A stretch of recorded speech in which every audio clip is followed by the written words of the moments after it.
Chapter 20. Noah watches as people in uniform fan out through his apartment, considers the elegance of their movements, the certainty of purpose, the way each member of the investigative unit deftly lifts and dusts and kneels, alone and altogether, a single question in pursuit of an answer. To Noah, observing from his armchair, it looks like a complex, beautiful ballet. Franklin sits mournfully at his feet, unsure of these busy strangers who don't smile at him nor his human, all of them overlooking the young girl in the room, watching from her seat at the piano.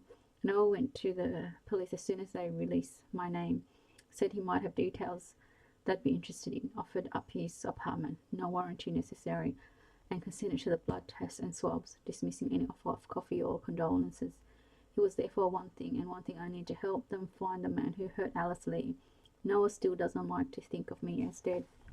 When I disappeared, the very same day, they found a young girl's body in Riverside Park. He refused to think that anything could or had happened to me. That first day, he turned away from the sirens and the stories, cancelled all of his dog-sitting appointments, and sat in the living room with Franklin, waiting for me to come home. They sat there together as the hours passed, watched the rain smash against the windows, and they were still there the next morning, this man and his dog listening for the front door. When the days passed and that door never clicked open, something Noah closed down, it was easier for him to believe I had become restless and moved on than to live with the possibility that those things in the news, those terrible things, had happened to his baby Joan. For the first time in his life, he chose to look away from the facts, something I never would have imagined. Not from Noah, who taught me about dust and stars. Not from the person who always knew how things worked. When he turned away like that, I mistook what he meant. I thought he shut me out because he didn't care. He wasn't the first one to leave me, after all. Now I see he cared so much that he knew the truth would break him. He should have gone to the police earlier, should have accepted what he already knew, deep in his bones, to be true. But know this of Noah, please. He was not thinking of his own safety when he stayed away. He was only ever thinking of me. Perhaps I should have understood this earlier too, that he was never going to be like the other men in my life, that I was right to believe in the kindness of strangers. My lack of faith helped keep us apart after I died. But I'm here with him now, watching as those investigators examine my stacks of IOUs, taking the post-it notes down from the refrigerator door, reading them one by one. All those little promises I left behind. A single blue note flutters to the ground, and a young officer begins to retrieve her girl things. It says a badly drawn smiley face in place of the full stop, $9.87, recurring. Noah cannot read from the notes from where he is sitting, but he can see the officer pause, looking up at the ceiling, the small piece of paper pressed to his chest. Noah already knows what each of the IOU says, has memorized every good intention I left behind. And he felt a sudden fist-tight clench when he knows his heart to be recurring. The writer of the note thought she had months and years ahead of her. She had plans. Baby Joan, Noah said softly, reaching for the note. Funny, sweet, uncouth Alice, in love with New York like the city with a person, and completely ignorant of her poetry. Is this middle C, Noah? He hears me ask this, that last night we had together, clanging down on the piano key as he nodded from his same armchair, muttered something about how noisy I had become, and I had wrinkled my nose at him, laughed, thumping down on as many keys as my fingers could touch. Please stop. And now there is a rasping, wheezing sound filling the apartment, sliding down the walls. The lifting and dusting and kneeling ceases. Everyone stops what they are doing, orients towards the noise emanating from the armchair in the living room. It is the sound of a man unaccustomed to weeping as great racking gas shakes through his body for the first time in his life. Franklin whines, pushes his nose against Noah's legs, knowing something has gone very wrong here, wondering why I am not moving from my seat at the piano, why I'm not coming over to comfort them both. The dog turns from Noah and looks right at me, his chocolate eyes pleading. I push down a middle C as hard as I can, and he barks. Goodbye, Franklin. Good boy.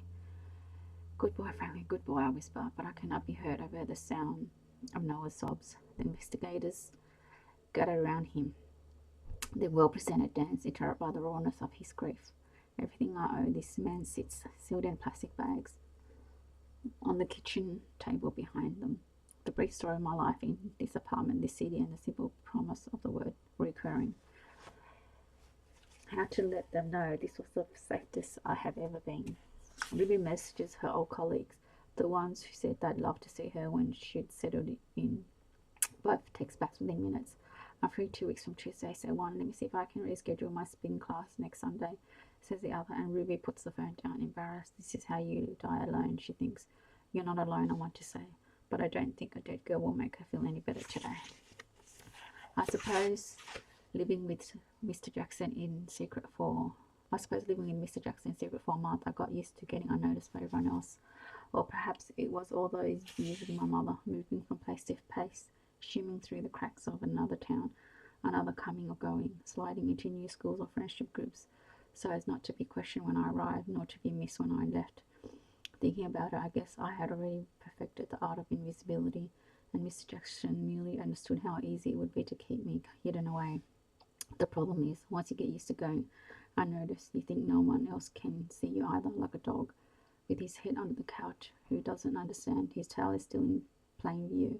Gambit, Mr. Wickham's ancient terrier, does this any time he accidentally pees on the floor, heads down like that.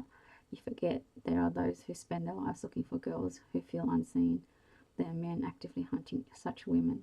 They can spot them from a mile away, and they know just what to do when they find them.